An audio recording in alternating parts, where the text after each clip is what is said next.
turn them on, they all have a green on button. So regardless of what they look like, they will all have a green on button. And by turning it on, it then Training tells scenario. me what to do. 1.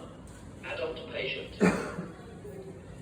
Call for medical assistance. This is still going. Now we'll make sure you've dialed 999 Remove to clothing tell from you. patient's chest to expose bare skin. If I was on my own, but I had all you lovely people around, I would shout one of you and I would get you to come and compress this heart for me while I get the deal for you. So we would have somebody pushing on the chest, I would cut off the clothes, Patient's bare we're going to chest. pull the hands from the liner and then apply to the chest as shown in the Firmly to picture. patient's bare So skin. you'll see here you get pads that come on and they have a picture telling you exactly where to put them. Pull green tab That to one remove is going pads. to go there, exactly like the picture shows. We will go through it again in a minute, guys, so don't worry, we're just going to do round robins today, so we will start again in a Bare chest, second. as shown in picture. And we've still got compressions Press pads going. firmly to patient's bare skin.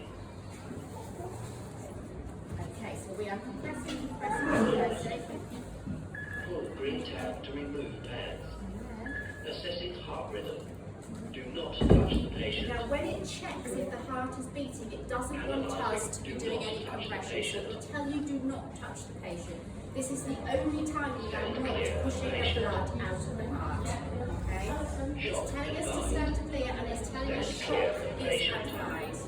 Now what will happen is you usually get a very loud noise now. So you get a roaring sound that tells you this is live, but it will not shock that patient until you do Shock it. delivered. So I have to do Begin the CPR. shock, and that's the safety feature of It the is safe to touch the defibrillator. patient. So what I want to do Place before overlapping delivering that hands in the shock middle of is chest. making sure nobody is touching this person beyond the Press floor. directly So I'm going down to on put the a chest. big amount of electricity through that heart to try and restart it.